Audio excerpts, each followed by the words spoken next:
What's poppin', everybody? Welcome to Pop by Culture. We are back once again for another episode of Floppy Drop. I'm your host, Josh McDonald, and as always, I've got my main man, Drew, aka Dolan. Some people call him Heavy D, and he writes comics. What's up, dude? Hey, yeah, I'm not a whole lot. No, actually, there's a whole lot going on. There's a whole lot going on. I was about to say, Yeah, yeah. there's a lot. Can't say anything, but there's a lot. Yeah, one of them we can't say anything. Yeah, that's great. No, I think it's listen, there's always a lot going on with you in general. So because I'm like, wait, what you're doing? What are you doing now? But no, exciting stuff. Other than a lot going on, how's your week been outside of I guess the world of comics? It's been good. It's been steadily getting better as the temperature gets warmer. I believe things are just kind of gradually improving. Week started off kind of slow, it's kind of sluggish, but things have really ramped into high gear right now for a Thursday. So I'm curious to see what happens tomorrow. Yeah, I this whole week's just been chaos for me. Not in a bad way, just busy. Like just but yeah, remind me, I've got to tell you something outside when we finish the stream. I don't want to say it on stream because it might give away what I do for work. Okay. But yeah, no, interesting week for sure. But yeah, no, good. A lot of good stuff going on with you. We're gonna be bringing some of that up in a second. Any comics news you've heard of or anything going on in the comics world? I feel like all the news I'm seeing lately is more like movies and TV right now.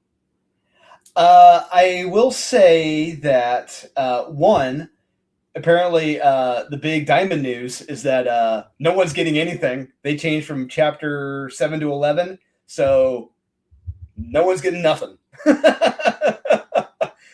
And so that sucks for the creators. I'll say that went through Diamond. They're not getting any other books back. None of it. Yeah, that does. The other news is the story. Apparently, they're going on pause. They're going on hiatus right now.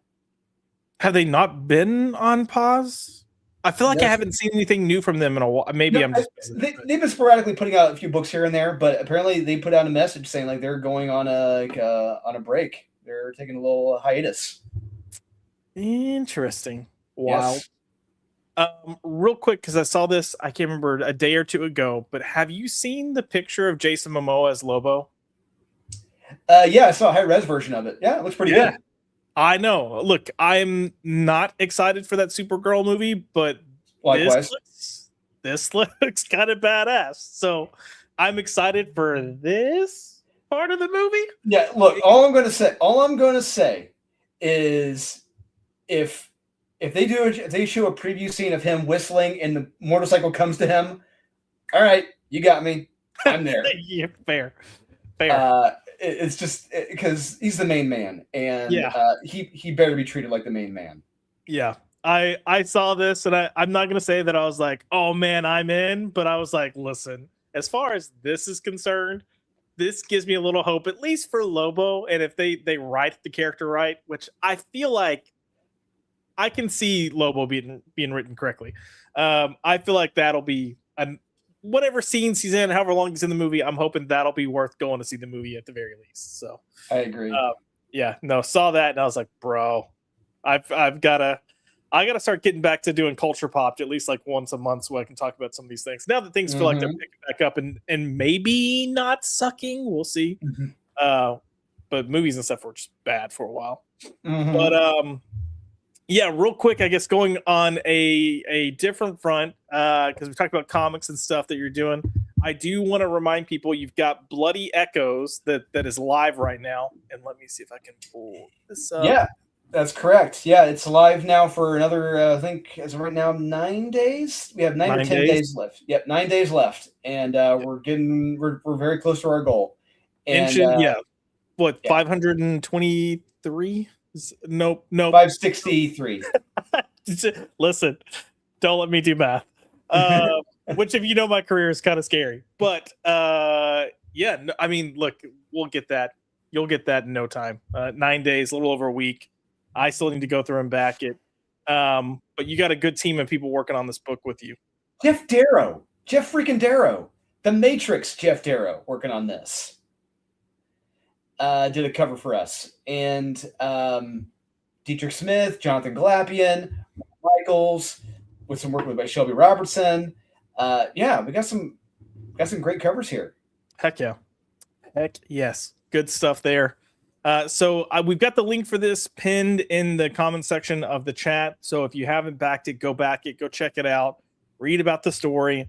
And then Drew and team had a whole group that was on Wes's channel to kick off this campaign. So if you want to learn more about the comic, that's a great place to go get some information. But that is not the only thing we have to share comic wise that you're working on.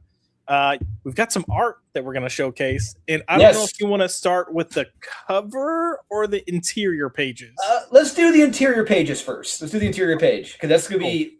So this is the big news. What we're revealing here, we are currently in the middle of production for Unholy Nightmare 3.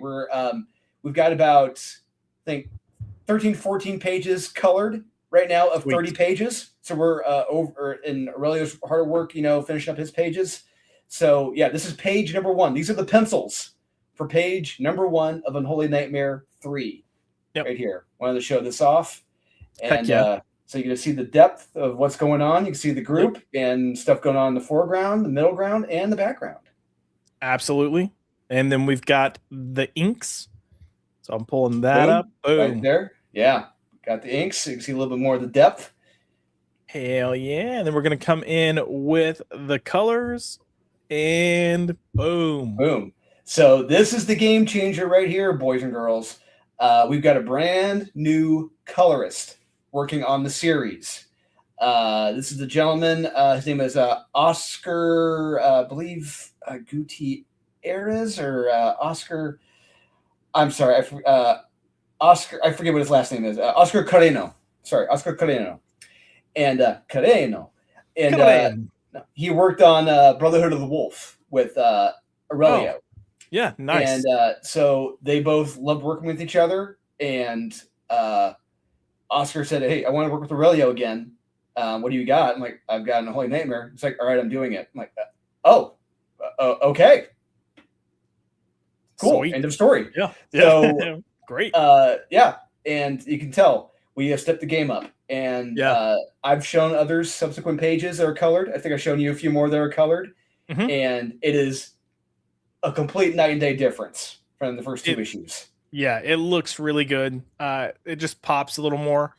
And then for anyone that's read the second issue, you can see you've got your kind of like the characters you met towards the end of issue 2. You've got all kind of in the forefront here on this first page. But yeah, it looks fantastic, man. So I'm excited for seeing how the full issue turns out and how it looks. I know, but yeah, it's banging. So I'm assuming planning for October for. Actually, no, we're planning because this is part 1 of the big reveal. The next part we're going to reveal after this. So issue 3, we're still shooting for this summer. We are shooting for May or June. So yeah, we're like we did last year. Yep. Sorry, I think I was thinking release date because I was like release on holiday, but Kickstarter, yeah, or the campaign for June or July, summer. Sweet. And the cover. Do we want to show the cover? Let's do the cover.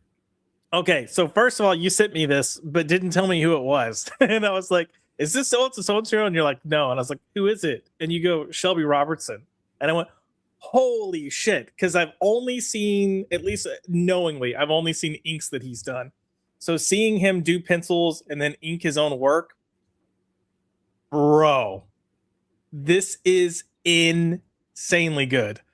But I mentioned it kind of gives me some Kenneth Rocafort vibes. But like its own style. That's what I was trying to figure out who it was. But yeah, dude, this looks fantastic. Yeah. So and like you, like for the longest time, I had always associated Shelby Robertson with inks. Yeah. And I've talked with Shelby on a regular, and it came out. I forget at some point where he said like, yeah, people people don't recall, don't know that that I do pencils too. That I draw too. I'm like, oh, shit, really? And so I started seeing him. Like, I'll see him do his live sketches and everything. I'm like, oh my god, he's actually really damn good. Yeah. So I was like, you know what? Because I know he's incredibly talented. He comes through, and I told him, hey, Vu is going to do this cover for me. This is a Miracle Man number 15 homage. Miracle Man number 15 is one of my favorite comics of all time, and Miracle Man is one of my favorite series of all time, if not my favorite. And I've always wanted to do an homage cover to it. And I told him, hey, Vu Don was going to do this cover. Vu Don was going to do this for us. And but he, unfortunately, he's passed. So Shelby, I'm wondering if you'd be interested in doing it. He said, hell yes, I'm doing this right now. And nice. I was like, shit, that was easy. And and about a week or so later, here we go. It's a wild. Yeah, you were sending me the updates of the different stages, which I always love seeing the different stages, but yeah, even just like the pencils, and I was like, bro, this looks so good. And as all done by hand. All done by hand. As it got inked, it just popped even more, and I just because even like the pencils, you can see the details, but sometimes it's so light that you don't fully realize the details. So when you ink it, you get that depth in there that just works so much better. But my gosh, I've been a fan of Shelby, but I just have a completely different respect for him now because I'm like, oh, I knew you were good. I just didn't know you were that good. So great work. The kicker on top of this, he's coloring it as well. And he's going to be doing the trade dress in the traditional Miracle Man banner as well. How it looked on the cover. Nice. That'll be awesome. Yeah, I'm super stoked. This is definitely one of the covers I'm going to be getting. Are you going to do? And I know this is way early, but have you considered doing this in a black and white cover and colored? Oh no, I don't, trust me. We are doing this.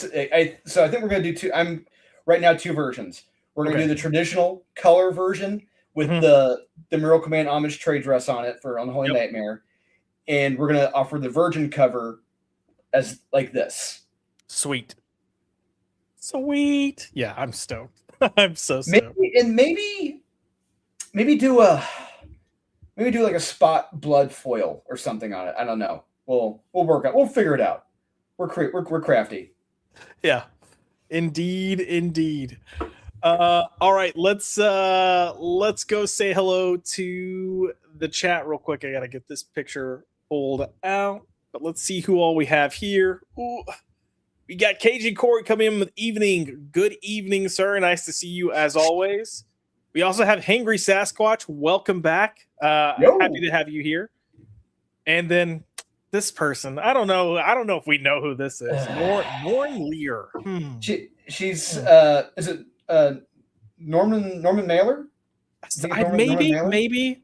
Rumor has that this person does like comic book covers or something. She does some doodles. She does some doodles. She draws Ziggy. I think she does Ziggy. Ziggy. Yep.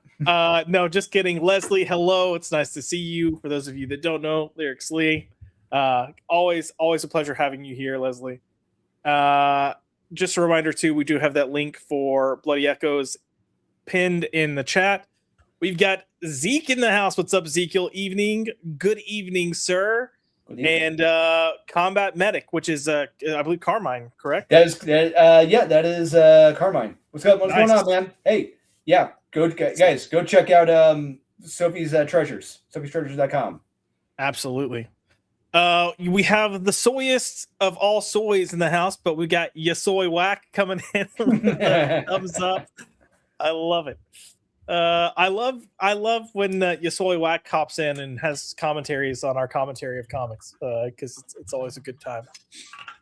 And we got Rudy Tatagwe in the house. What's up, brother? Nice to see you. And he put tonight on a very special episode of Popped by Culture. We bring you nothing but the finest of entertainment.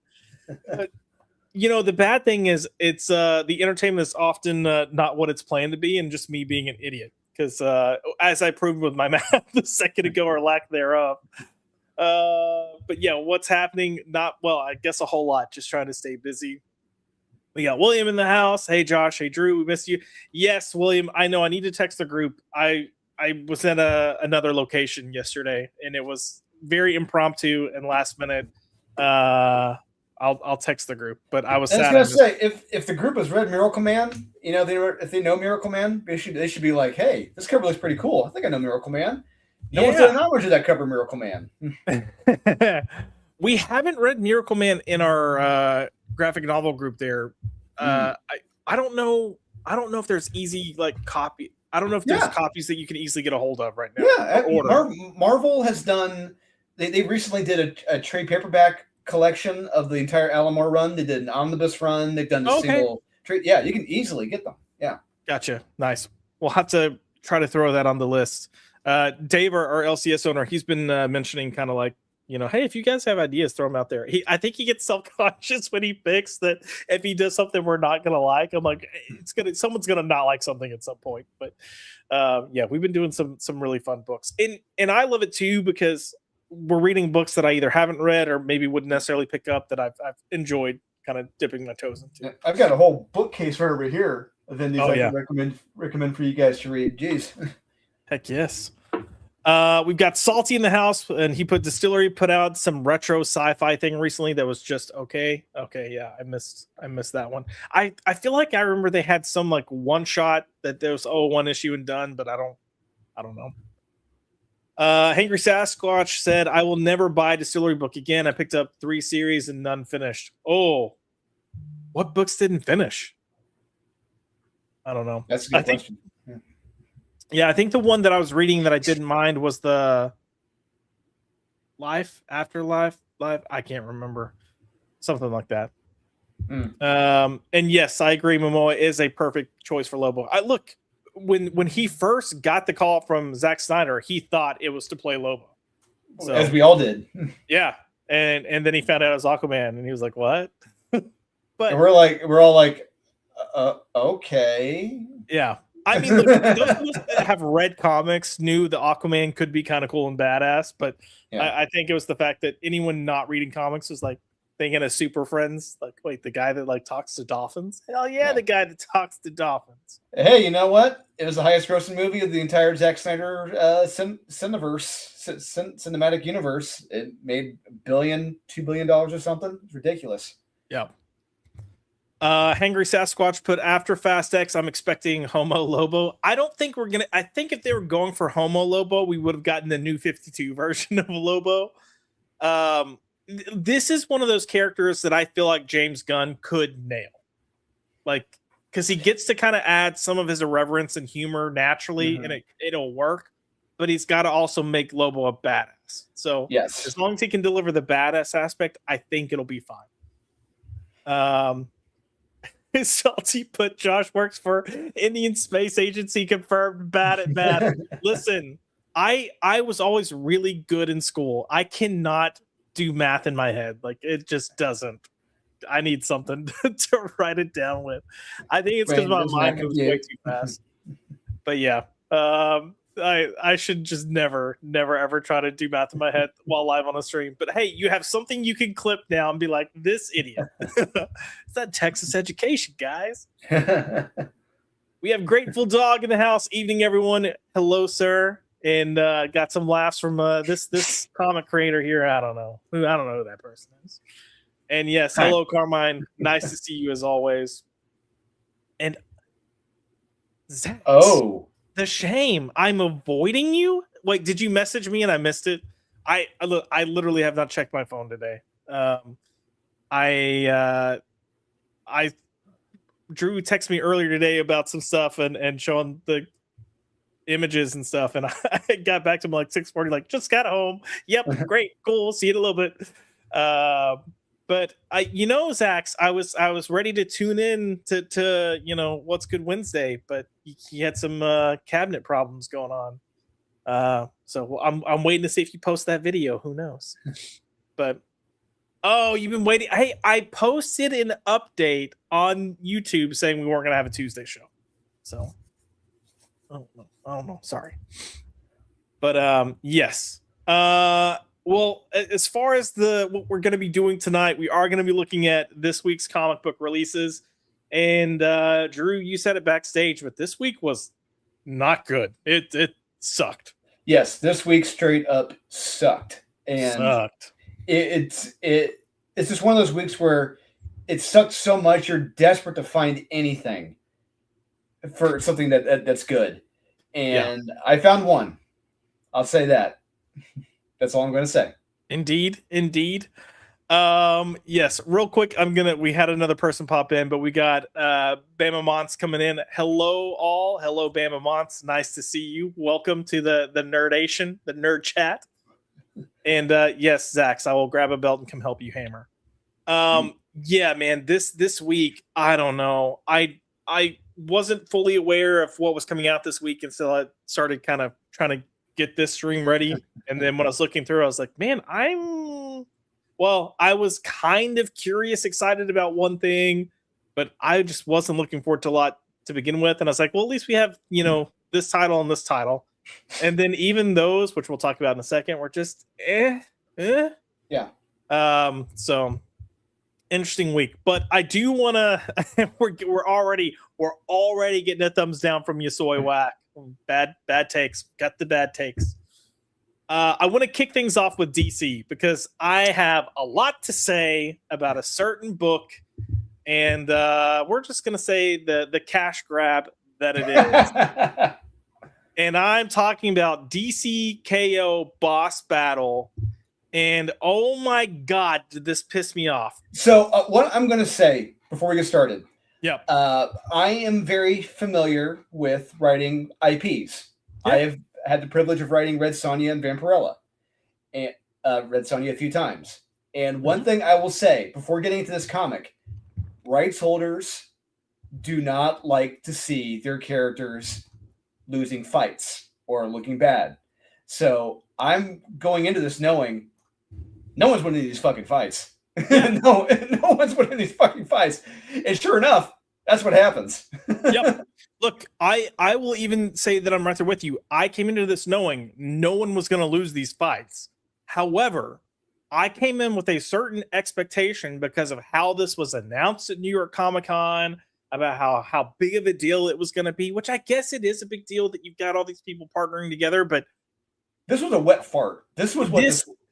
And you know what, Drew? Calling this a wet fart is being really nice because we're getting all these characters from these different IPs. So you've got Mortal Kombat, you've got Sub-Zero, Scorpion, you've got Red Sonja, you've got Vampirella, Annabelle, which was interesting, but sure, we'll take it.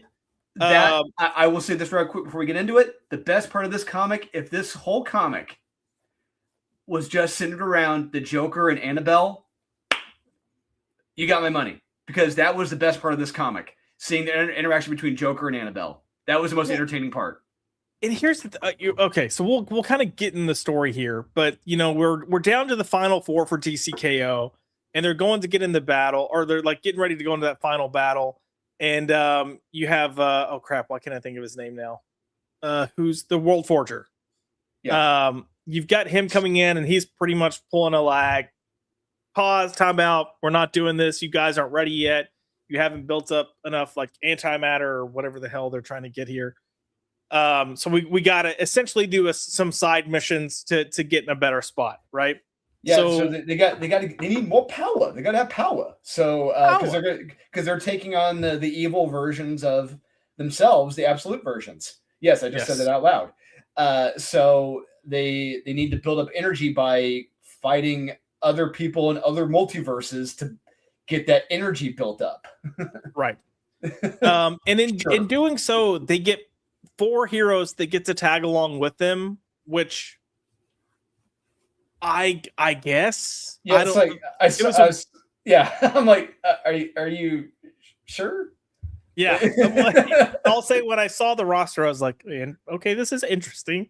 Out of all the characters you could have picked, picking Black Lightning, Plastic Man, Batwoman, and Star Sapphire, a choice was made. Yes. But yeah, cool. I'm down. Like, I know we're getting into these guys meeting up with these other people, and it's so much of a nothing burger because they show up. You maybe get 2 to 3 pages max.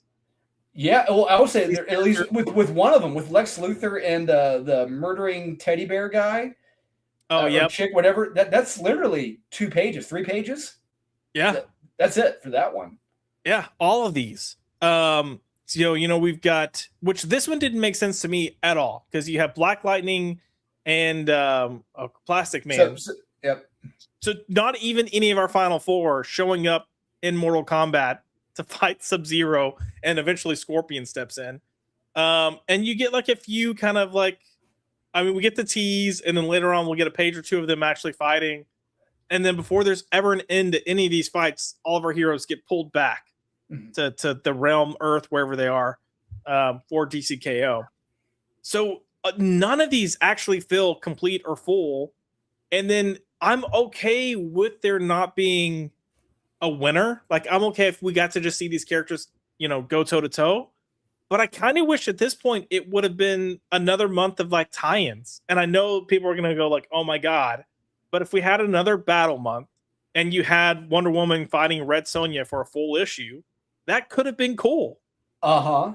You could have actually gotten some nice character moments. Here it's like there's really no room for any character moments. It's just generic kind of dialogue. We're going to get into a fight and go from there. But yeah. And not just that, the art is just very flat. It's very a very lifeless, and the depths of everything, like this, like I said, this is my favorite stuff is with the Joker and Annabelle. Yeah. Because Joker, like, he's insane, but he comes across as even more insane talking to the doll Annabelle. It's hilarious. It really was. If the whole comic was centered around that, I would love it. And we got Batwoman here getting turned on, seeing Vampirella. She's like, "Oh my God, I found a new Scissor Sister." So I rolled my eyes at this, but I don't know if you read it. There was when the New 52 was going, right after J.H. Williams left, they had Mark and Draco take over Batwoman, and they brought in Nocturna, and there was a whole like relationship there. So for me, I was like, "Oh God, I'm having flashbacks," and it was not a good run. But yeah. But then you have Star Sapphire going to Sabrina the Teenage Witch. This was fucking stupid. This was nothing. Yeah, this to me was just... It wasn't even a fight. Well, and it's like, yeah. But also it's like, okay, if we're going to do something with Sabrina the Teenage Witch, I would have preferred you brought like Zatanna back. Like that could have been... Let them do something. Even if it's not a fight, do something. Hopefully better than the Zatanna fight book, though, because that was terrible. And then Lex showing up with the bear from Beneath the Trees, Samantha. There we go. Beneath the Trees Where Nobody Sees. Was just to me, this mix did not work at all. No, and the one panel after this is where you see Lex Luthor, the brilliant criminal mind who's got this invincible Iron Man battle suit, looks fucking terrified when he sees. Like, really? I'm calling bullshit on that. Like, I would have preferred, Lex go fight one of the Mortal Kombat people and send Plastic Man here and let Plastic Man be like, a bear with a butcher knife? Yeah. Like, that would have made way more sense. Well, this reaction would have made way more sense. But yeah, this was just strange. And listen, I liked... Beneath the Trees Where Nobody Sees. I thought it was a really fun read. Well, good read. But yeah, it's just wild. So we kind of get them going into their fight. But this is the one that I thought could have been a really fun issue had you taken the time. But it's Superman versus Homelander. This is the one I knew they're not going to have the balls to have Homelander lose. They're not going to do it. Guaranteed. Oh yeah, no.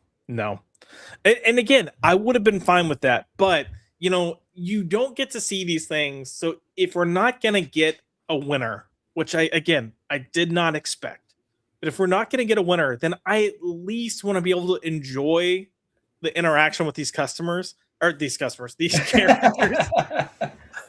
characters. That way, you're like, oh, that's, even though there's not a winner, you had some cool moments, like give yourself the room in a comic to show some good action sequences, like have some nice character moments to show like how they differ, especially in a situation like this. And look, the evil Superman, like we've seen it, but the fact that it actually is Homelander and it actually is Superman, it just makes it a little more special if something had actually happened. But yeah, get the fight.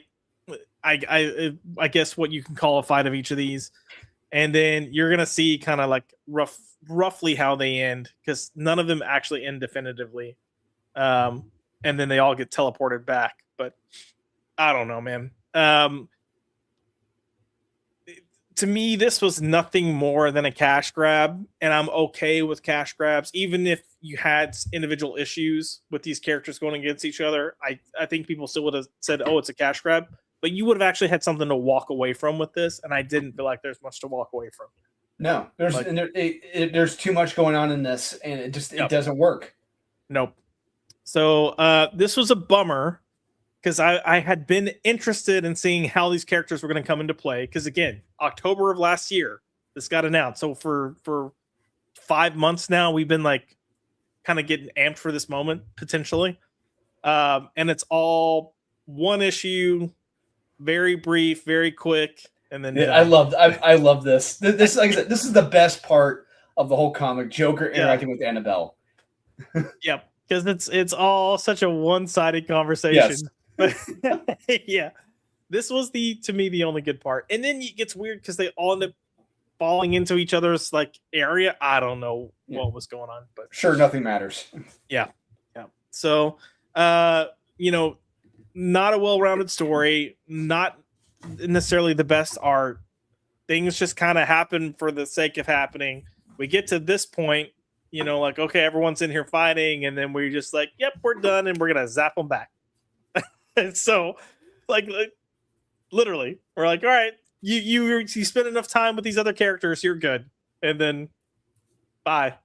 So, big letdown. I did not like this at all.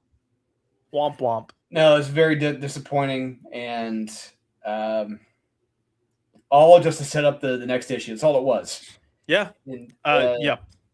Just empty filler. Just it's like eating bread at Olive Garden. Or eating breadsticks at Olive Garden. Just empty filler. Hey, let's not knock on the breadsticks at Olive Garden. Okay? I'm not. Hey, Gail Simone, she loves them. So, but yeah, I'm not knocking on them. Yep. So, big letdown here. I was quite sad. I'm trying to see if because I felt like there was going to be some decent conversations on this, and I don't know if there is. Hold, please. Or is missing the Undertaker. We have the Outcast Creative in the house. Zax, I should be doing the Shield season 3 in March. Gotcha. Ooh, love that show. And then Henry Sasquatch, what Red Sonja and Vamp did you? Oh, Drew, what Red Sonja and Vampirella did you write? So I wrote Battle Fairy and Yeti meet Red Sonja, and I wrote Red Sonja and Vampirella meet Naughty and Nice. So Nice. Got to write both of those, and they did very well on Kickstarter. Heck yes. And then let's see. We're getting a nice little Italian A from you, Soy Whack. Yes, this story is missing the Undertaker. It probably would have been better for it. And that's the crossover we need. Enzo put the Bear one versus Lex is the most. Yeah, it was just random. And listen, I think that was probably Scott going, hey, this little indie book is actually really good, and kind of caught some attention when it came out. I'd love to highlight it, which I commend. I really do. But if you're gonna go, that should have been a comedic moment with a character that makes sense to have a comedic moment with. That's why I said they should have swapped Lex and Plastic Man. But yeah, what do I know? And then Jeremy Adams wrote this, right? Or is it Josh Williamson? Is it either Adams or Joshua Williamson? Actually, I think you're right. I think it was Williamson. Hold, please. Oh no, it was Adams. Jeremy Adams with different artists. So, yeah. Look, I think he did the best he could with what he had to work with, and it was a lot to work with, but not a lot of room to work with it. So, honestly, I'm curious to know the notes. Yeah, he got. True. We'll have to see if we can get someone to reach out to him and be like, hey, so what were your notes on Boss Battle? Yeah. I wish this would have just been single issues, another fight month, take full advantage of having these characters to really highlight both your DC heroes and these other characters, but didn't happen. We're going to move on to the other DC KO title that came out this week, and that was Night Fight. And this is the final issue of the 4. And look, you and I have kind of had the same sentiment on Night Fight of it's not bad, but if you've read Batman, it's kind of been there, done that.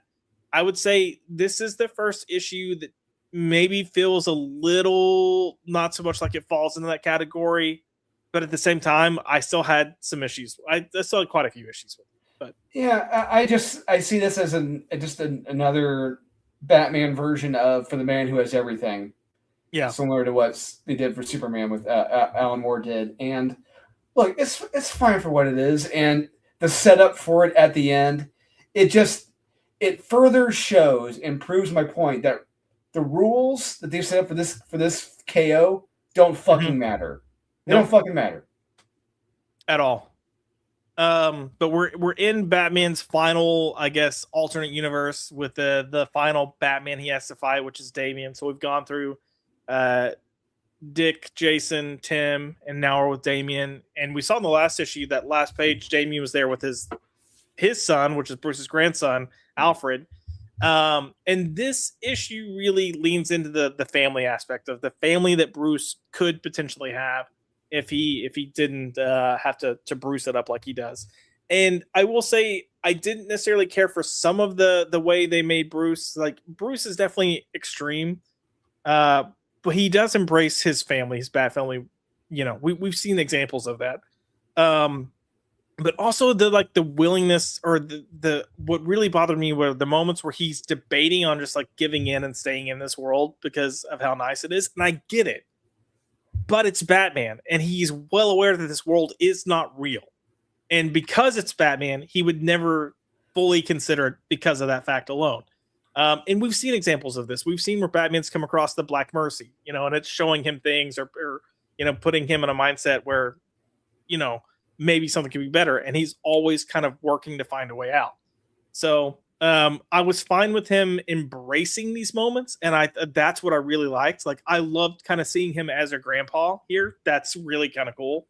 And then there's a nice kind of heartfelt moment at the end when they have the quote unquote entire Bat family coming together. But I didn't like the aspects of Bruce gone, maybe I should stay. Like, why do I need to go back as Batman? I did not like those moments. And I thought that, like, no, Bruce, you got to go back. We believe in you at the end was also really cheesy. So if there's one thing that I firmly believe with, there's one point of view I agree with. It's Frank Miller's. Frank Miller said in a panel, I think it's about 10 years ago at this point, he said he saw Batman as a romance. Yeah. Like, much like a Robin Hood or Zorro. Bruce Wayne Batman, he loves being Batman. He enjoys it. He thrives on it. Yep. And that's for him to say, no, I'm done with it or whatever. I'm like, no, that's not Bruce Wayne. That's not Batman. Nope. I even liked some of the directions of kind of what they were teasing here of characters that are together. I mean, like, I liked the way Damien's depicted throughout this. There've been a lot of really good depictions of future Damien that the more that I see and the more like breadth that I see that you could have with Damien as an adult character, I don't mind the potential of them going, hey, we're going to spend the next 20 years to turn Damien into Batman. I'd take it. I would be okay with it, but yeah, kind of seeing Dick and Babs together makes sense. You got Jason with Rose, like, totally get it. That's kind of cool. Like, this is things that two psychos with each other. Yep, makes sense. two psychos having a kid, baby. Those are things that they should potentially explore in the mainline comics, which we're gonna get to the mainline Batman in a second. Yeah, I mean, look, this is what it was. It was fine. But yeah, you do get to the end, and it's this whole thing of like, oh no, the final test wasn't whether or not you could beat Damien. The final test was whether you knew when to give up or when to like accept loss. And I was like, what? God, like, how does this make sense? Like, accepting loss is what's going to give you the God, I can't remember what they're trying to classify it as, but the Omega. It's some ass backwards rationale Yeah, where if you say it out loud, it doesn't make any sense. yeah, How they came to this conclusion to make it the central part of the story. It boggles my mind. But right. it's like whatever. It Yeah, just agreed. But But like I said, the rules don't matter. no, they don't. They don't. So yeah, oh, you wanted me to lose, and they say that was the final test, Batman, to see if you could ever admit defeat, which he's admitted plenty of times in the history of Batman. So I don't know, it was weird. But yeah, I liked the depiction of Damian. If you've never read some of future tales of Damian, they're worth doing. There's a Batman Beyond run where Damian is Ra's al Ghul, and that was fantastic.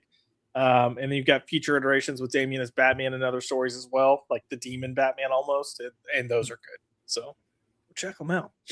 But yeah, this was and I don't know.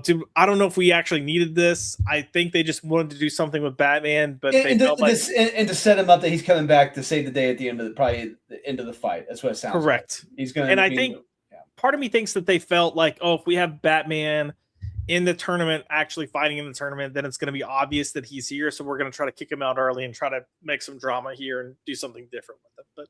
But again, these 4 issues haven't been bad. They are what they are. And if you've read a lot of Batman, it's going to feel like retread material. So maybe this is not the book for you. No. Was there anything else you wanted to add to this? Like any moments or anything? No.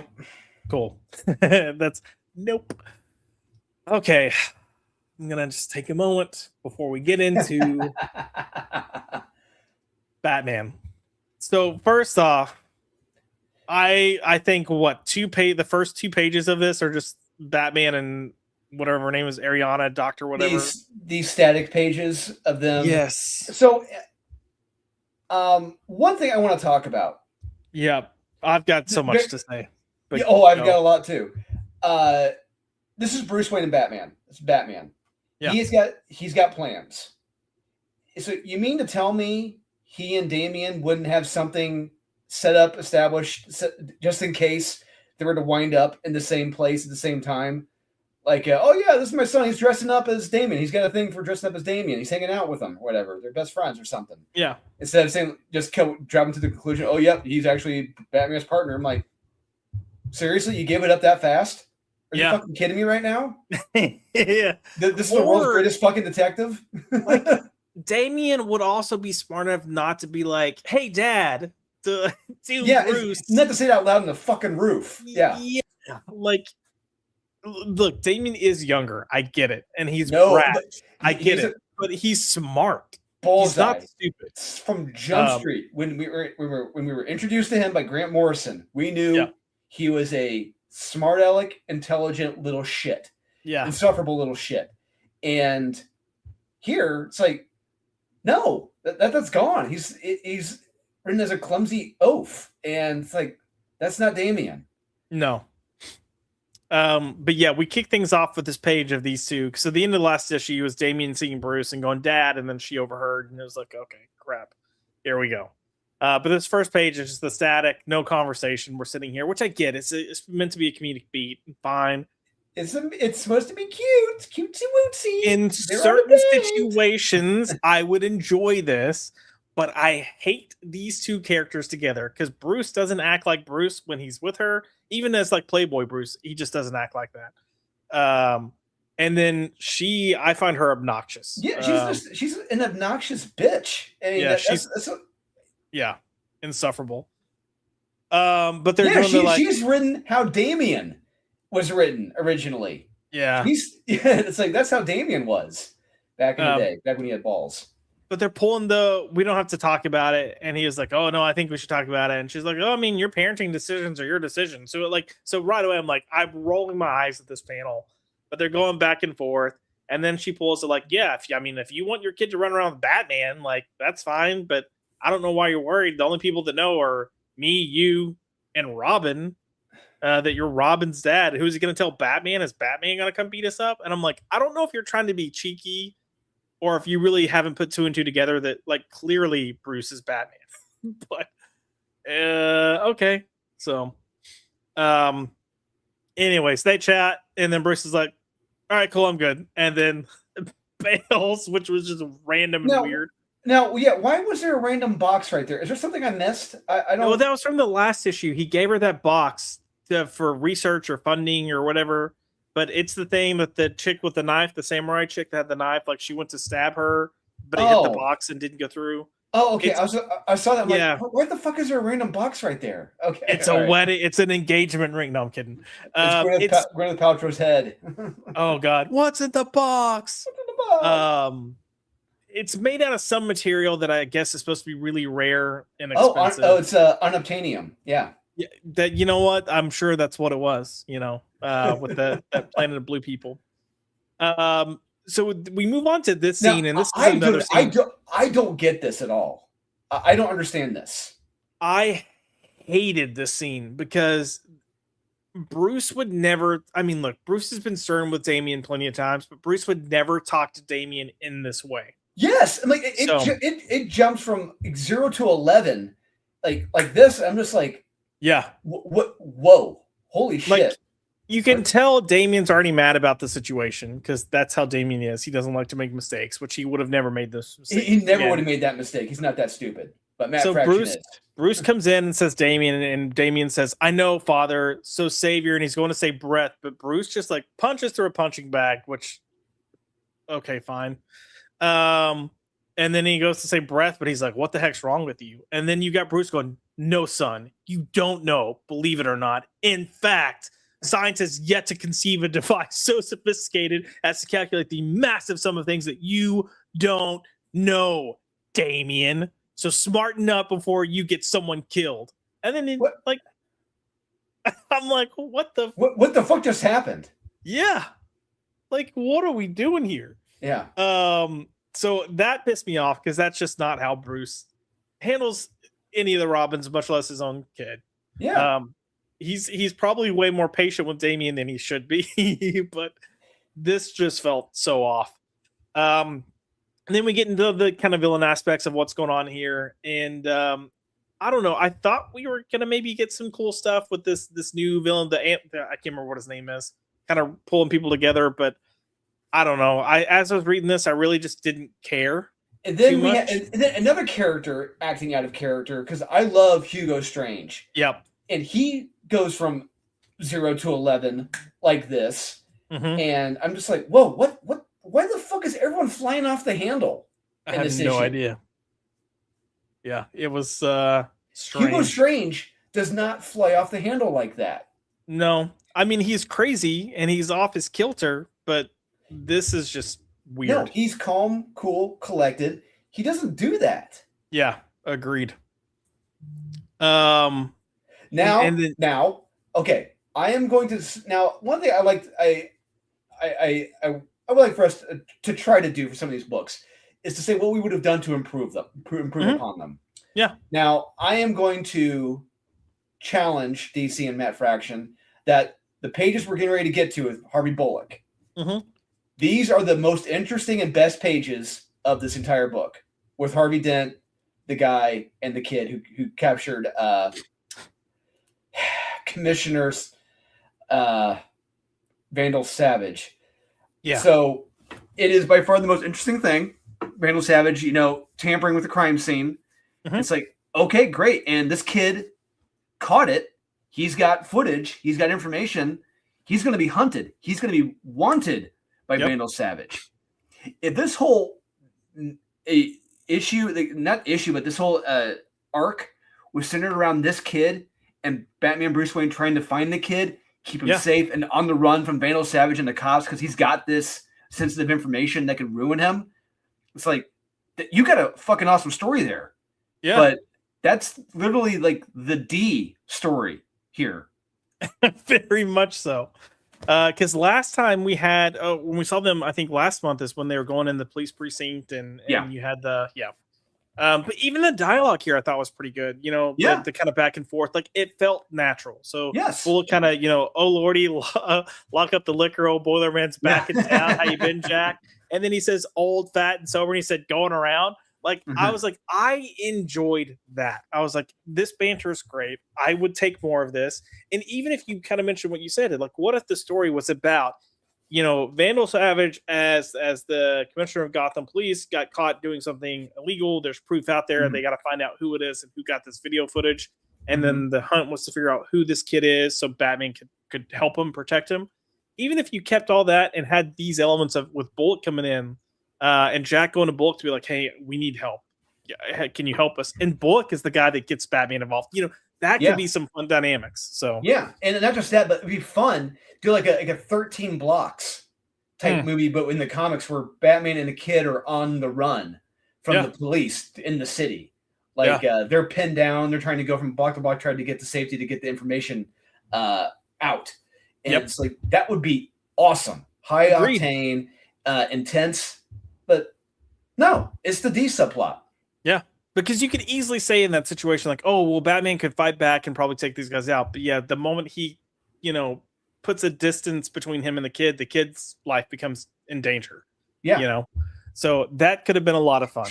And because they I mean, they set up here how dangerous this information that this kid has right yep, now, and it's like yes, it we've established here how awesome it would be Batman keeping this kid safe on the run from Vandal Savage and the GCPD.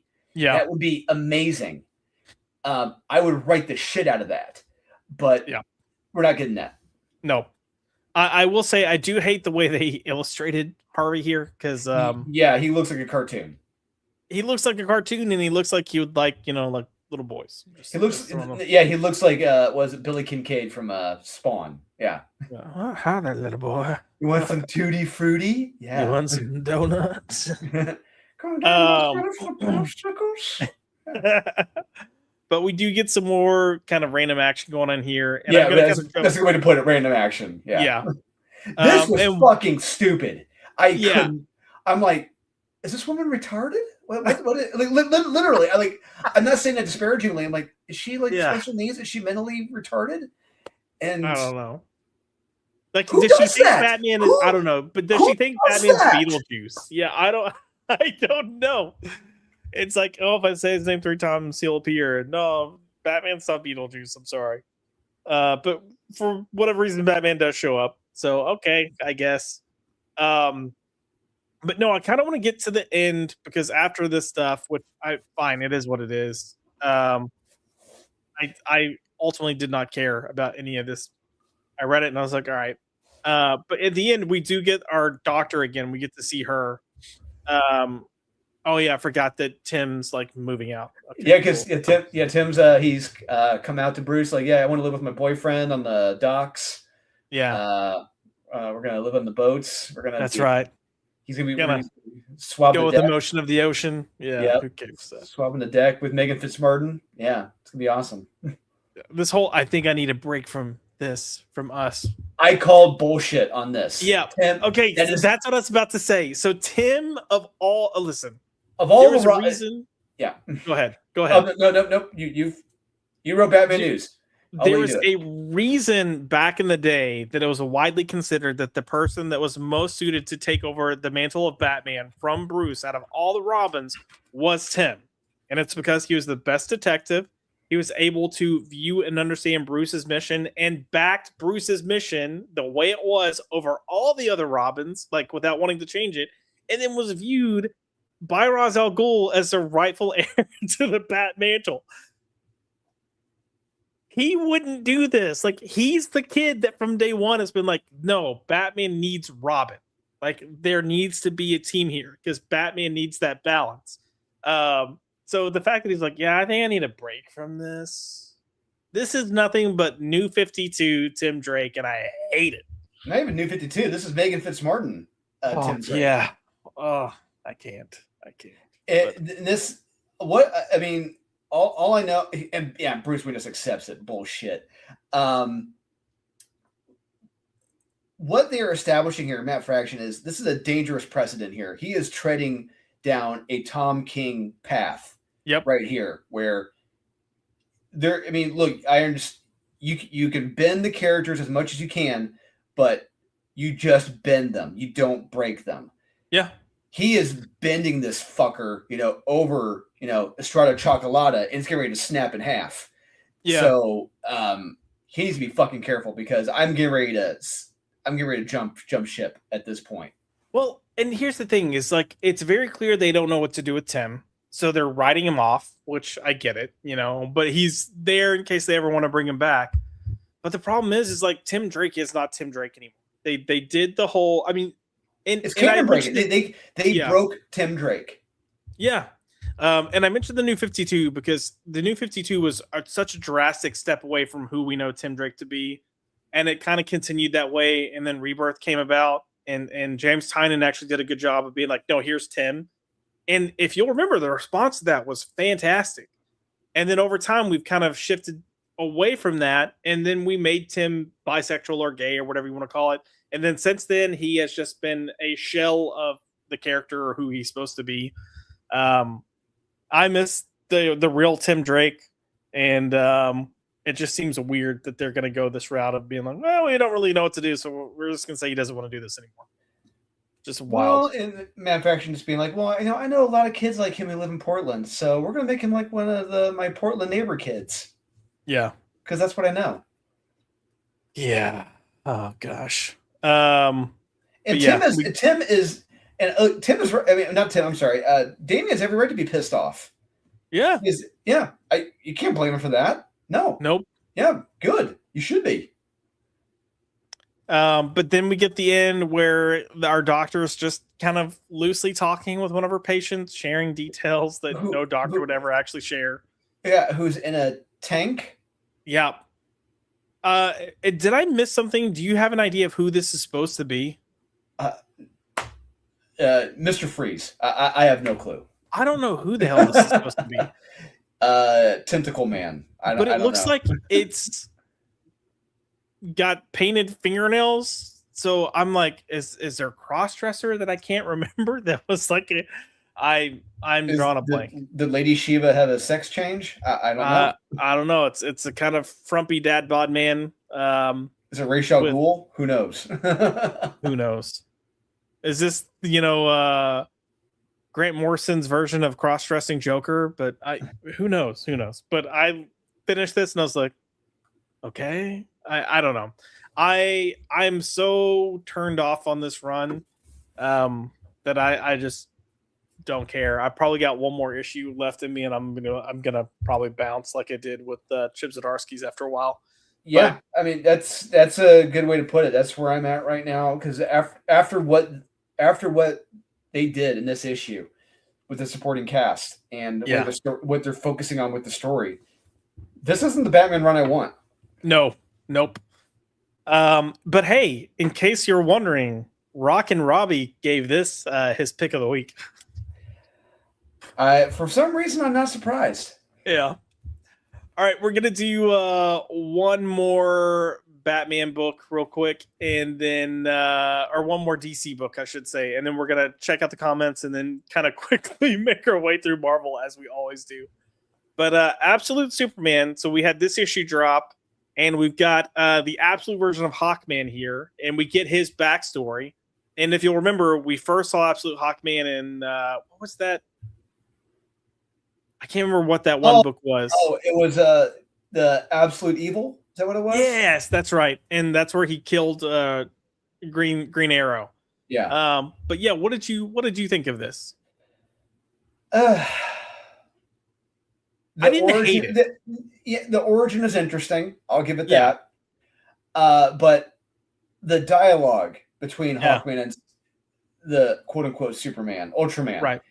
It's obnoxious. It got very obnoxious after a while, and it borderline on insufferable. And the shit with Lois and Perry White and the Daily Planet. I'm like, I don't know if you want to. Let's show if you can show the page. You have Lois Lane in Metropolis.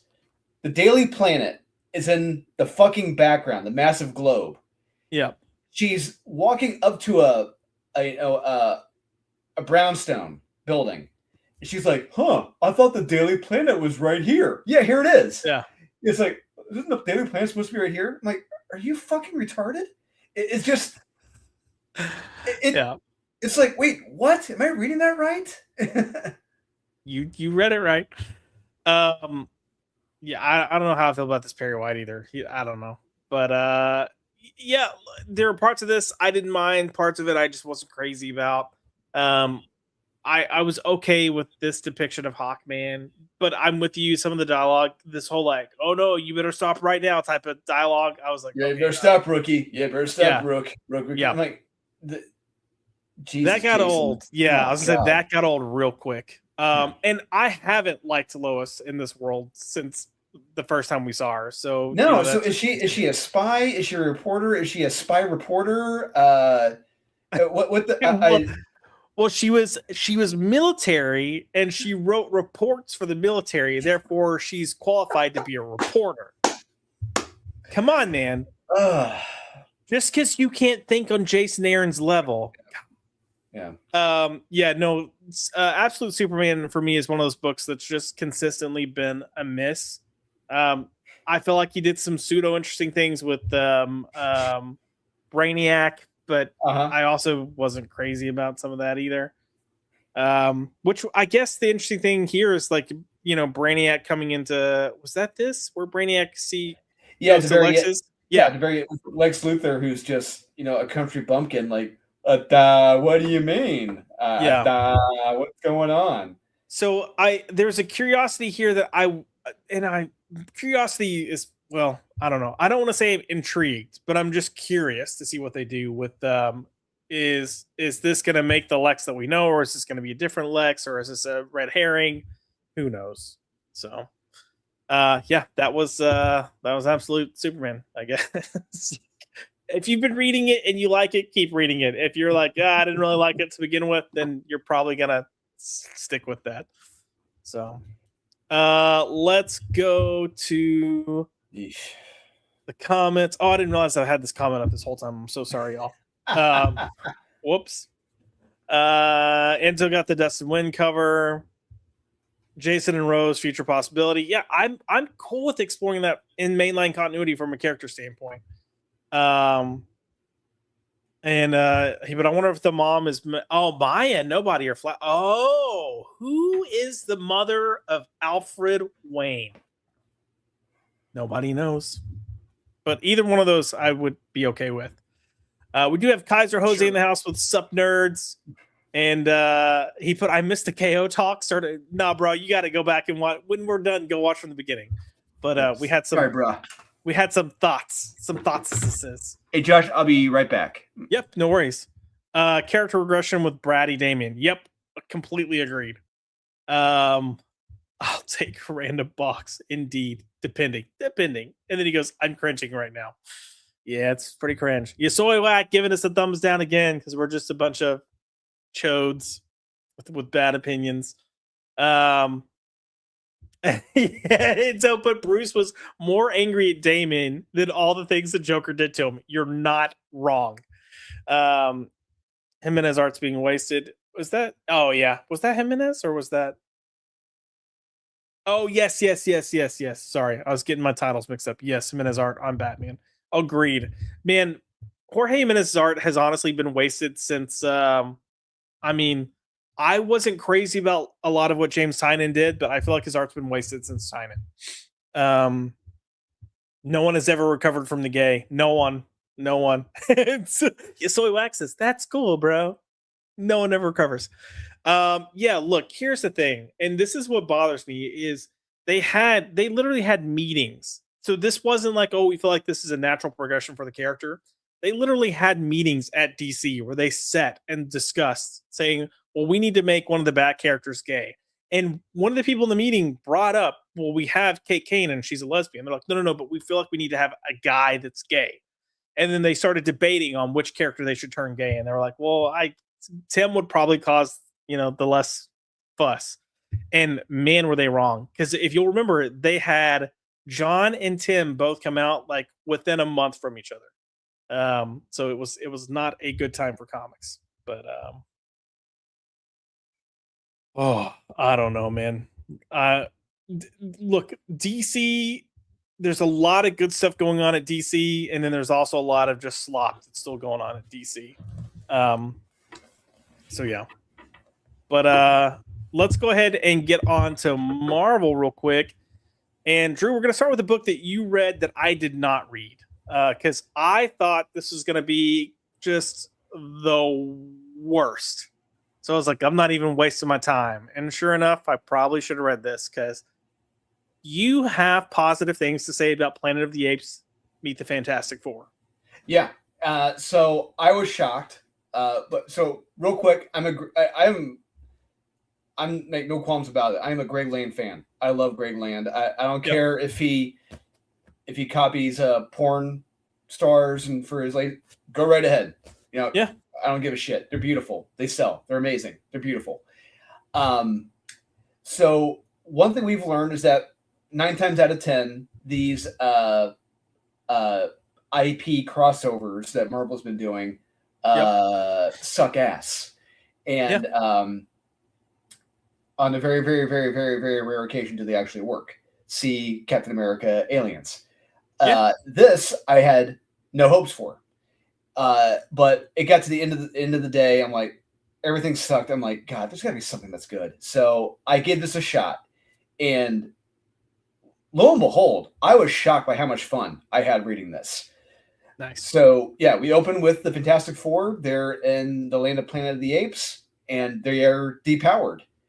And we're like, oh, my God. And so, yeah, they're being sentenced. And if you pay close attention to the dialogue, if you pay close attention, you can tell that this takes place after a certain Charlton Heston stopped by and made his way through the village. If you pay close attention to the dialogue, it's there. It's very subtle. But,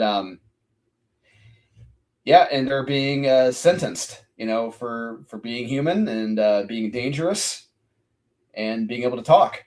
Yeah. Oh, I literally just realized Ben is human. Yep. Yep. Okay, fair. Awesome. But now you're wondering, like, how could the Fantastic Four wind up in this place? Who would ever be setting up something to send them? Oh, there's Dr. Zaius. Yeah. Dr. Zaius, Dr. Zaius. Ooh, Dr. Zaius, Dr. Zaius.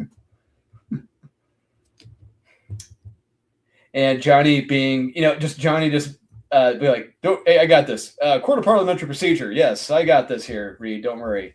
And he's just making an ass out of himself. It's like, yeah, this is perfect. Yeah.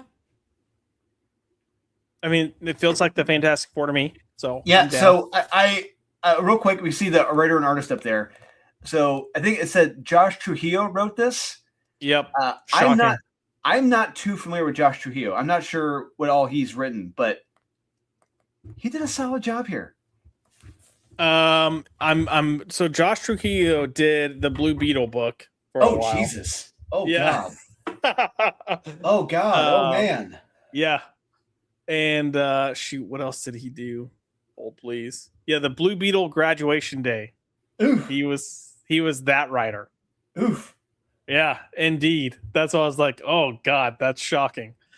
He did something. Oh, he did something else for DC, but I can't remember what it was.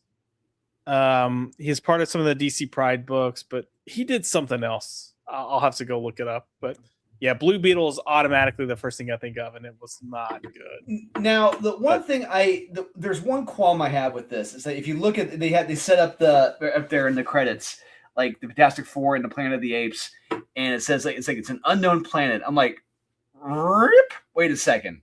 It's Earth. Absolutely. And it's just like, wait a second. What person who isn't maybe 20 or older doesn't realize Planet of the Apes is actually on Earth? Why would you continue doing that? Yeah, unless they were trying to. Well, I don't know. Unless they were trying to imply that it's but then it would have just been different universe. I don't know. Yeah. Now the Fantastic Four don't know. They think it's another planet. Yeah, I mean that's fair. Yeah. Yes. I will say, because we are looking at the credits, I do Andrea DeVito. What I've seen so far, I really like the art. Yeah, the art in this is fantastic. And who are they meeting involving apes? The Red Ghost. Nice. I'm like, yep, perfect. Makes sense. yeah. That does make perfect sense. Yeah. I need to look DeVito up because this looks really nice. It's got like a nice classic throwback vibe to it. But for Marvel, man, this is quite good. And for Fantastic Four, it is really, really good. He's got some nice dynamic panels. The characters look good. This guy should be doing a mainline book, like no question. So, I've got to go check this out now because I didn't pick this up. I was convinced that it wasn't going to be worth my time, but even just looking at this, like it looks good. So yeah, sweet. I'll have to go get it. Yeah. So and we also get a big twist at the end, someone else getting involved, and but yeah, I don't want to spoil it. But yeah, I was gonna say I'm not gonna look at it because this was fun. I actually want to go read this now. This was fun, and I'm coming back for issue 2. Nice. We had 2 other number 1s come out this week from Marvel. So I want to know if you thought this was fun, but we had Magic and Colossus come out as part of the X-Men Shadows of Tomorrow. And I'm gonna say, the art. The art sucks ass. The art is so bad. So I mean, the panel, like the storytelling with the art and the paneling, it sucks. There's a lot of jumps going on here. I'm like, well, wait. How do we jump from this to this? Just out of nowhere, no transitions. The storytelling in this is god awful. So this made for a not fun reading experience for me. No, because all this that we're seeing right here is essentially a dream that Colossus is having. And then he wakes up. And then the characterization of Peter here is so freaking bad. Like, I don't know what happened that within the past like 5 to 10 years we've decided to make Colossus just like a mopey, I guess, depressed human being. But Colossus was always one of my favorite characters. I love that he was this massive, extremely strong brute that had this fun-loving, soft side. Like, just, you know what it was? You know what did it? What? I think it was Kitty Pryde ditching him to be a space pirate lesbian. Oh yeah, you know what? Probably. That'll take a little knock on your manhood, I think. Yeah. But he's just like living out in the woods in Russia because, why not? And then you got this tree demon creature, attacking the townsfolk or the city people. And Colossus interferes and stops these people from getting killed. But then this tree monster is like, oh, well, you stopped me and I'm owed blood. And I'm going to keep coming until I get my blood. So then Colossus is like, well, if you get your blood, will you leave the town alone? And he's like, yes, of course. You can trust me. So then Colossus is like, all right, you can just kill me. What? What? And he's got his slouched shoulders like, okay. Yeah, no. I mean, literally, that is the dialogue. The bee says, you took my prey, human. I demand blood. Will it be yours or the town's? And then Colossus goes, you would leave the town alone? And he goes, of course. I'm bound by my word. I would even make it quick. And then Colossus just depowers, demetals, and stands there in defeat and ducks his head. And this demon tree creature thing says, ha, good choice, hero. This is when I was like, fuck this book. This is such bullshit. And of course, you have Magic coming in. And look, I like Magic as a character, but I don't think anyone has written her well for a long time. A very, very, very, very long time. And the one trend I've hated about her that they've given her, including the film New Mutants, just a completely insufferable, unlikable bitch. There's nothing charming about it. And whoever thinks that's charming, you don't understand the word charming. It is unlikable. No one likes that. Yep. Yeah. I mean, I get it, but I mean, I get what she's saying here because, I don't know what the hell they're doing with Colossus, but I don't like what they're doing with her either. So you've got this going on. They're having their talk and their stuff. They end up throwing or introducing a new, I guess, villain character named, was it Lady Midday or something? Sure. Towards the end here. So she comes into play because they're in the town, and she comes. Look at how flat this art is. It just it's lifeless. There are elements of this that remind me of oh shoot, what's his name? Phil Noto. With like the just very flat and uninspired. The very flat square frames like this that look like they're short. Like Colossus is supposed to be like 7 feet tall. And he's as tall as Louisiana. Yeah. So it's just and now remember, this is a Marvel comic here. You're supposed to be the market leader. Yeah. The best of the best. Bold, dynamic. It's X-Men. There's nothing bold, dynamic, exciting about this. It's very bland, basic bitch art. Yep. And that pisses me off as an X-Men fan. But yeah, we get introduced to this Lady Midday character, which I mean, I guess is kind of cool in a way in terms of power set. So she can break herself apart into 4 different bodies, and it's kind of like a Captain Planet type thing, like Earth, Air, Wind, Fire, or Earth. Water. We get that. I forget what is it? Yeah, it is here. Yes. Yeah. The Planeteers. Yeah, I was calling them like the new Planeteers. Yeah. Yeah. Earth, air, water, fire. So she can break apart, which, hey, having an individual, I guess that's exactly what Captain Planet is, though. Yes. They combine to make Captain Planet. She does the opposite. She breaks apart to become each of the individual elements. Like there was some, I guess, pseudo okay action stuff, but I just did not care. And then they do stop this chick because I mean, sorry, spoilers. If you don't want to know, don't listen. But Colossus eventually, they get her back in one body, and then Colossus snaps her neck, which I guess, but this is still part of the characterization that I'm not loving about Colossus. Like, I don't know. This was not a good book. I do not recommend it. This is the same writer that did the Ileana solo book, and it was garbage as well. So. The other, go ahead. Our buddy Wes, he's been doing videos lately about how Marvel has been just getting its ass kicked by DC. Yeah. And it's because of books like this. It's like, Marvel, what is wrong with you? You are appealing to an audience of one, and that's the writer. Yeah. Yep. And I'm a Colossus fan. This is not a good Colossus book. No. At all. So, I mean, X-Men continuing to strike out here.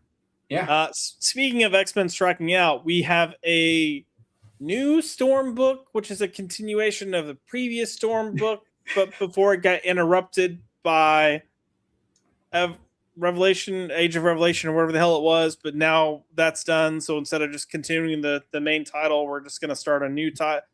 Yeah. Look, I didn't even get through this book. You've essentially got Storm, who's now like a goddess, an actual like god, lowercase g, fighting other gods. And I was like, I'm not interested at all. No, I tried, and it's just gobbledygook nonsense. Yeah. We are veering so far away from what the X-Men are. It's becoming unrecognizable. Yeah. And it's not fun anymore. Yeah. I hate this whole we're gonna make sure you know how badass Storm is, so we're gonna make her like OP is all get out, and that's what's gonna make her cool. I'm like, that's not what made her cool. Because because that works so well for Captain Marvel. Let's just keep leveling her up, giving her more fucking powers. More people are gonna like her. No, it doesn't work that way. When people like Storm when she didn't have her power, stepped up and said, I still have value, became the leader of the X-Men, beat Cyclops in battle. Yeah. Fought the Morlocks, became the leader of the Morlocks, and served as a really good leader. Like, that was epic Storm. And yeah, like, let her have, she's got amazing powers. And you could say, like, hey, her power set, just controlling weather and nature alone, is insanely powerful, and I agree with you.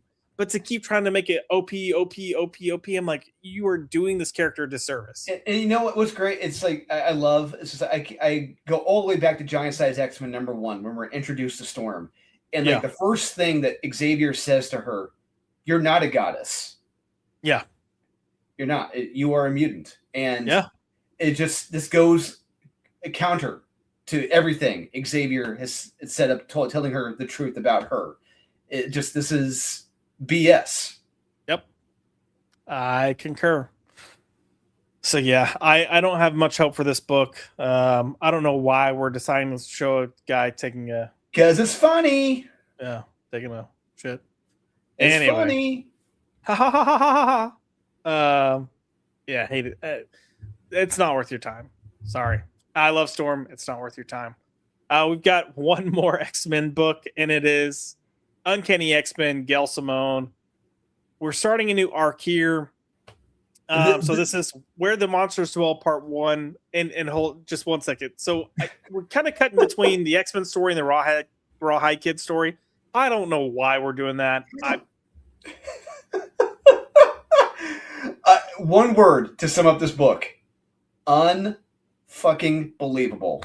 Yeah, I'm reading this. I'm like, wait, what the hell is this? And we're in modern day Louisiana, mind you. And the girl is reading this 60-year-old comic. She's like, "Oh my God, no, this is scary." I'm like, what? Yeah. Huh? If this was 1955, I can understand that, but not 2026. Again. And all the kids are sitting on the hallway. Oh, she's reading a scary cowboy comic. I'm like, what the fuck is going on here? What is this? I don't. It's scary because he's gay. I don't know. And I have to sell. I keep looking back at the cover. And like, yeah, this is an X-Men comic. I mean, to be fair, we've been saying that pretty much since the start of this X-Men run. So, hi, Bubba. Oh, all right, I'm getting a River cameo. Hello. Go lay down. Go lay down. I'm just going to go out and say it. This whole idea that Gambit is getting the left eye of Agamotto. I don't know. I don't know.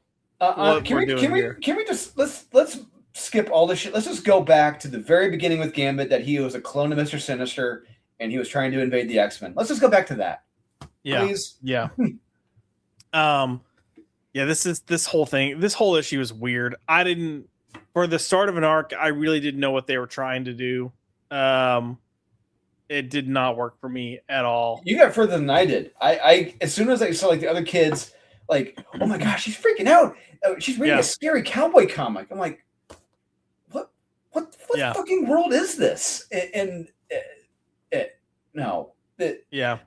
This will destroy brain cells the more you read this. Of course, yeah. I don't know what we're doing. I want to remind you, this isn't an X-Men comic. Yeah. But okay, we're coming up a different way. Hi. Oh my God. Hi. Oh shoot, River. Hi, Bubba. Okay, hop down.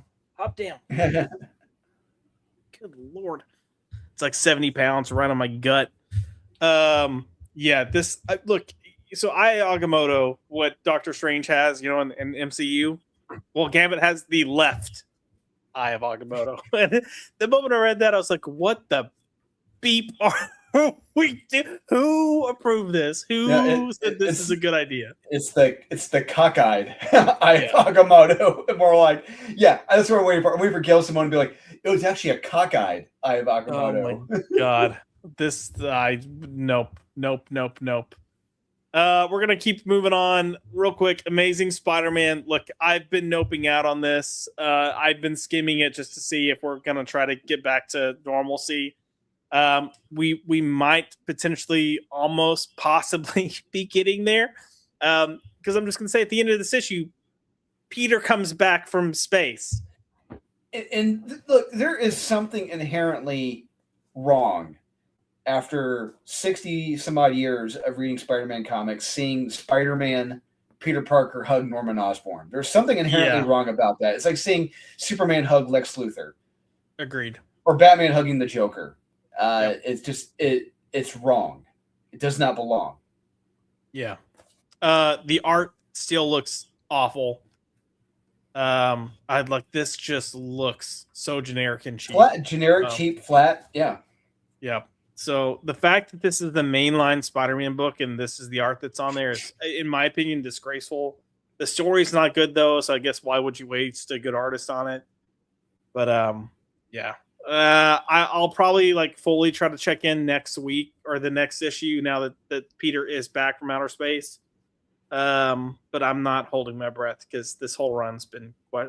Look how awful that it looks like. He's pressed up against the ceiling.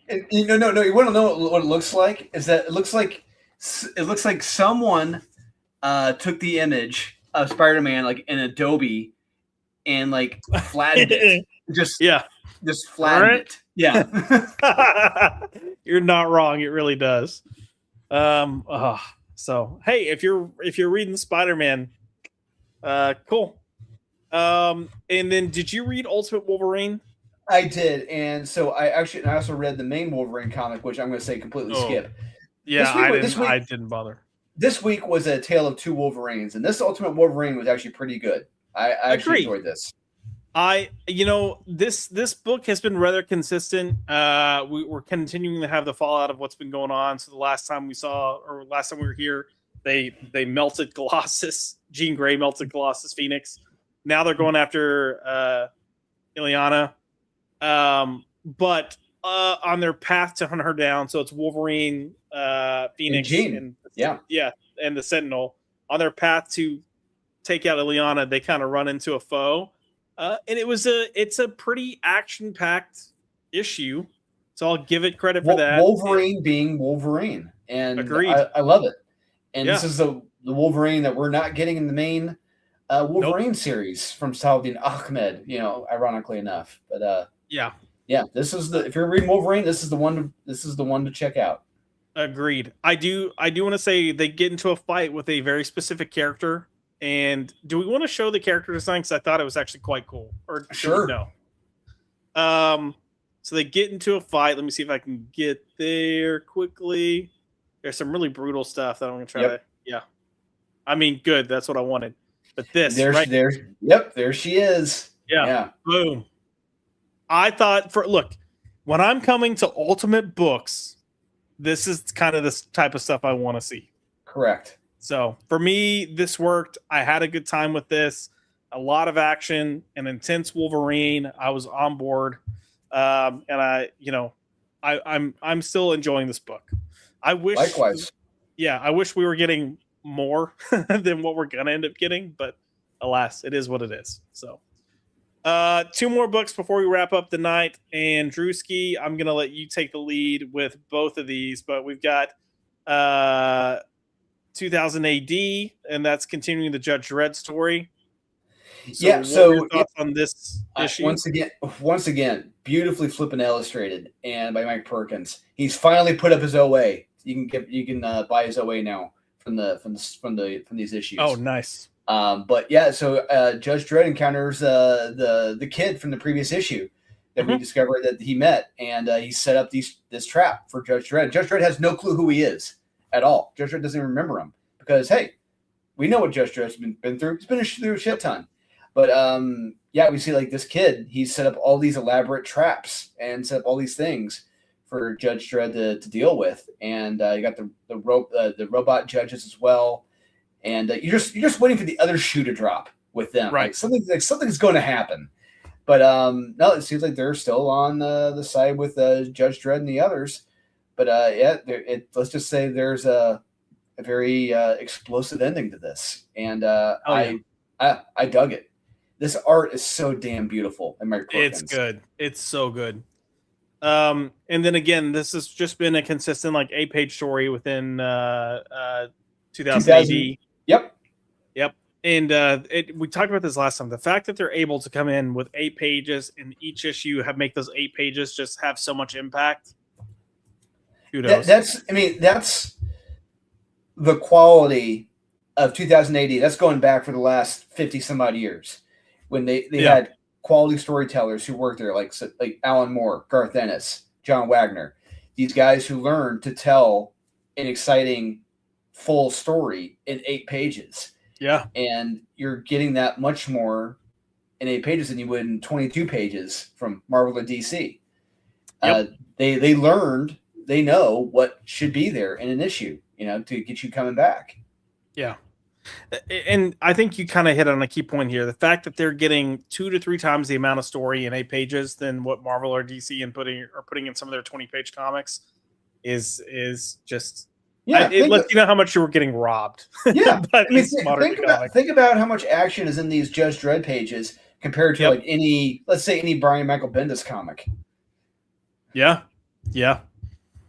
Which, hey, Bendis is going back to Marvel, I think, right? Because going back to the well.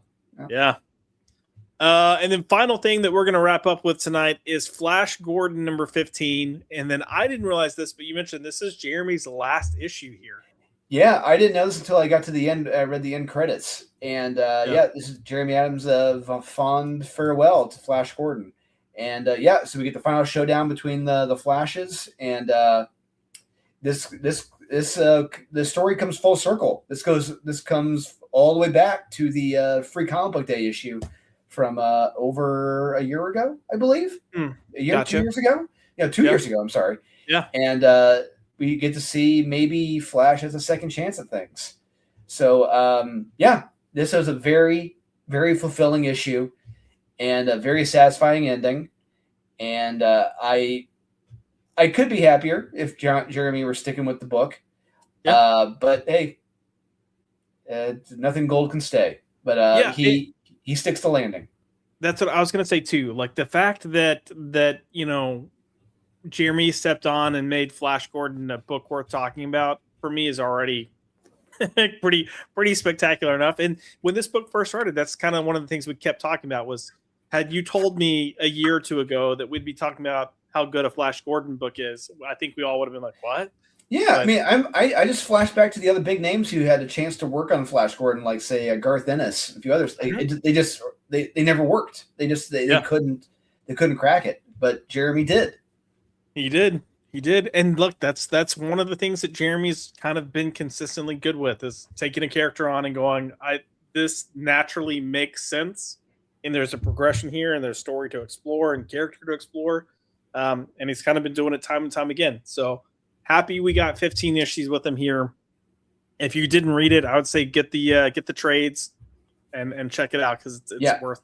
He told a complete full story that comes full circle, which is awesome. Yeah. And the next run we're getting Dan Abnett writing it. Okay. Oh, okay. Listen, I am an Abnett fan, so I will be checking that out as well, and we'll see what happens. But I think this Ultimate Wolverine and apparently Planet of the Apes meets Fantastic Four are literally the 3 books worth picking up, and that's it for this week. So unless you read something else that you're not telling us about. As far as I know, like recommending or not recommending, because I did read a lot more that really was not worth talking about. I'm good. Yeah. Final few comments before we wrap up the night. Sorry. One more I want to talk about real quick. Yeah. I did read Archie and Army of Darkness because I am an Army of Darkness fan. Yeah. And fair. I read this and I could not be more disappointed reading this. The art, it did not work for the story, and how they're telling the story, it does not work. And I love Eric Burnham. I love his work. This was a big swing and a miss. Shame. Let's go through these final comments. We do have Salty with recognize everything in all forms of entertainment, wasn't just subverted, it was destroyed to separate Western culture from its core. Sir, I'm gonna need you to calm down. You sound like you've been watching Star Trek Starfleet Academy or whatever the hell that show's called. And then he did say, I'm having a hard time taking this apes recommendation seriously, no offense intended. Listen, when Drew said, when he said this is good, I was like, bruh. But then looking at it, I'm quite intrigued to check it out. So we'll see. We're getting a bunch of thumbs down from Yasoi Whack because we're too based. Toxic. We're too toxic. Let's see what else we have. Now he's calling us a clown. So look. And then Salty goes, oh, look, another Storm series. You're not wrong. And then he said, I just hate strong black women. Listen, in every gay man, there is a strong black woman. What are you talking about? Skip the X books, talk about KO again. Listen, if you want to hear us talk about DCKO, is the first books we talked about. So recommend going to check that out. And then, oh no, Rawhide Kid riding bareback across the Black Hills. Whoa. Look, here's the thing. Because didn't they? I'm not wrong, right? They did turn Rawhide Kid gay at some point, right? Isn't that correct? Say it again. Didn't they turn Rawhide Kid gay at some point? Yeah. About okay. 20 years ago during the Marvel Max run. Yeah. So I guarantee you, the only reason Rawhide Kid shows up in this issue is because they turned him gay, and Gail probably thinks she's doing something important or brave or I don't know. Stunning and brave. Good. Salty's giving me a hard time. Listen, I was trying to get through the comics so we could make sure we covered everything before I've got to send El Drewski to bed. And then yes, River is the best. I'm just fair to middling. That's you know what? I agree with that take. And yes, I'm with you. Adams leaving Flash Gordon is quite sad. So. Hey, listen. So Salty put Flash Gordon has been such a wonderful and entertaining run. I think that's completely on point. And hey, we're getting diverse thumbs down from Soy Whack. Oh man, we have. Let's see. Looks like Asian and white and Mexican and Indian. I'm gonna stop before I get canceled. Hence the Rawhide Kid. Yep. Nope. Got it. I was just making sure I wasn't mixing up my stuff, my characters. And then Yasoi Whack to End of the Night is coming in with Starfleet Academy is for real Trekkies like me, or is for real Trekkies like me. Use the Force, Luke. Oh gosh, I can't with you folks. All right, Drew, we are gonna wrap things up there. Anything else you want to share before we close out the night? No, just hope you guys watch the beginning of the video. So I show off some art. Yeah, we showed off some nice little stuff. Some nice little tidbits here. Maybe a little bit of that. Maybe a little bit of that. Maybe a little bit of that. And then some of that.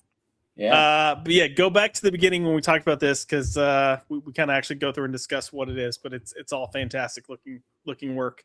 And then just a reminder, we do have the link for Bloody Echoes pinned in the comments for the chat. So go back it. Drew is really close to hitting that the goal there. So let's get that knocked out for him. And we do have Salty coming in with a super sticker for $1.49. Thank you, good sir, for that $1.49. I shall give you. Let's do. You know what? We haven't done this in a while, and it always just makes me smile. So let's do this. Thank you. I appreciate that. But I think I'd rather you just wash the fucking dishes and shut the fuck up! Fucking psychobabble bullshit asshole! Oh yeah. She was amazing. She's a great character actor, but she nailed that role. Oh, she killed that role. that like her character made that movie for me. So Yes. Yeah, Drew, if people want to find you, where can they find you?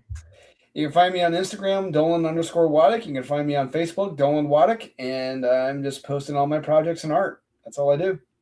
Hell yeah. As for us, you can find at By Popped, or you can follow the channel. We're here Tuesdays and Thursdays, most Tuesdays and Thursdays. We're also on X, so the channel's handle on X is at By Popped. If you want to follow me on X, it's at Joshua L. McDonald. I am also on Instagram, so if you want to see more images of River and my other dog, Ollie, who's being a really good boy on the bed asleep, we're JoshWorks903 on Instagram. Next week, we will be here Tuesday. We're going to do our top comics for January. We are kind of shaking up things a little bit.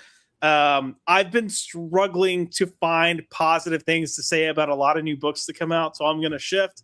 Drew and I are each going to have our top 10s or top whatever we have for the month. If I feel like there's a new book that's worth mentioning and it's not in either of our top 10s, I will make sure I highlight it separately. But yeah, I think I'd rather come in and kind of share some of that workload with Drew. That way I'm not like, I got 3 books this week. That's it. So, but yeah, we'll be doing that Tuesday. We'll have Floppy drop again on Thursday. And then Drew, when is Orlando for you? March 19th to the 22nd. Okay, so it's March. And we're going to have some cover announcements, hopefully soonish. Nice. Some of which are still finishing up. So stay tuned on that. Definitely. But yeah, thank you guys for tuning in. We really appreciate it. Make sure you like the stream if you haven't already. Comment after the live is done. Go tell us, make fun of me for my bad math. Actually, go do that. Go be like, this Texas yokel can't even do basic math. Agreed. All right, guys. Thank y'all again. Have a good night, and we will see y'all on Tuesday. Bye.